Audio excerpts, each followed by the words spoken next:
بسم اللہ الرحمن الرحیم۔ السلام علیکم۔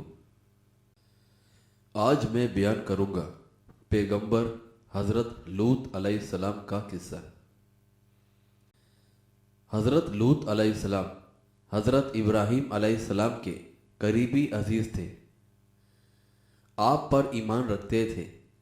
اللہ نے ان کو نبی بنا کر شہر سدوم کے لوگوں کی اصلاح کے لیے بھیجا، اور یہ شہر بحر مردار کے مغربی ساحل پر تھا۔ یہاں رہنے والے بہت سی گمراہیوں، فحش کاریوں اور بری عادتوں میں مبتلا تھے۔ حضرت لوط علیہ السلام نے انہیں ان غلط کاریوں سے باز آنے کے لیے کہا۔ وہ لوگ ایسے گناہ کا شکار تھے جسے دنیا میں ان سے پہلے کسی نے نہیں کیا تھا۔ وہ لوگ جنسی تسکین کے لیے عورتوں کے بجائے مردوں کو ترجیح دیتے تھے، اور شاہراہوں پر لوٹ مار اور ڈکیتیاں عام تھی، اور فحاشی کھلی مجلسوں میں کی جاتی تھی۔ وہ ان گناہوں میں اتنے مگن تھے کہ ان کے پاس اپنی طرف آنے والے پیغمبر کی باتیں سننے کے لیے بھی وقت نہ تھا۔ ان کے نبی حضرت لوط علیہ السلام نے جب انہیں اللہ کے عذاب سے ڈرایا تو یہ انہیں اپنی لذتوں میں مداخلت معلوم ہوئی۔ انہوں نے دھمکی دی کہ اگر لوط علیہ السلام نے یہ تبلیغ بند نہ کی تو وہ ان کو اپنی آبادی سے باہر نکال کریں گے۔ حضرت لوط علیہ السلام سال ہر سال ان لوگوں کو گندگی کو چھوڑنے اور توبہ کرنے کی تبلیغ کرتے رہے، مگر ان کے اپنے خاندان میں سے چند افراد کے سوا کوئی بھی سیدھے راستے پر نہ آیا، حتیٰ کہ گھر میں ان کی بیوی نے بھی ان پر ایمان لانے سے انکار کر دیا۔ اللہ کے پیغمبر بڑی مستقل مزاجی اور صبر سے دعوت و تبلیغ کرتے رہے، لیکن منکرین ایمان نہ لائے۔ وہ الٹا ان کا مذاق اڑاتے تھے، اور تبلیغ سے چڑھ کر قوم لوط نے کہا، جیسا کہ سورہ عنکبوت میں اللہ تعالیٰ فرماتا ہے، اگر آپ سچوں میں سے ہیں تو اللہ کا عذاب لے آئیں۔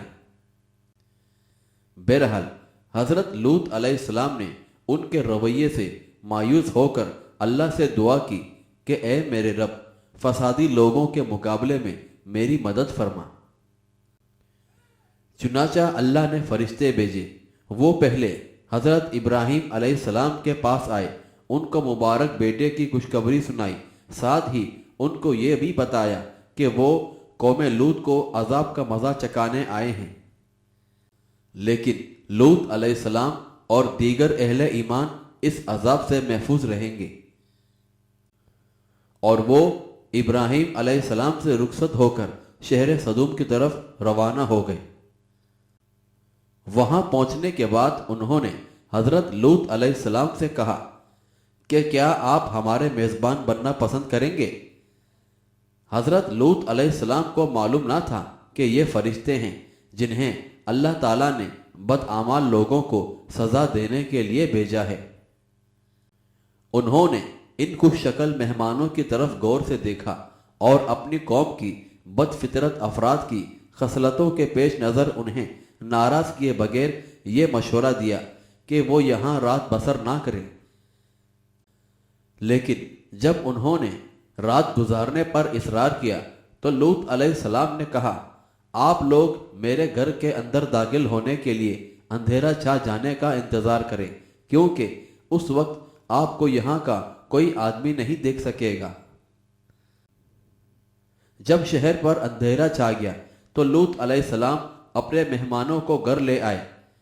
ان کی بیوی نے جو ہی اتنے خوبصورت مہمانوں کو دیکھا تو وہ یہ خبر لے کر دوڑتی ہوئی اپنے رشتہ داروں کے پاس پہنچی اور انہیں ان مہمانوں کے بارے میں بتا دیا، اور یہ خبر جنگل کی آگ کی طرح ہر طرف پھیل گئی۔ لوگ فوراً لوط علیہ السلام کے گھر کی طرف آئے اور مہمانوں کو اپنے حوالے کرنے کا مطالبہ کرنے لگے۔ حضرت لوط علیہ السلام نے ان سے کہا کہ اے میری قوم کی بیٹیاں موجود ہیں، ان سے نکاح کر لو، یہ تمہارے لیے پاکیزہ ترین ہیں۔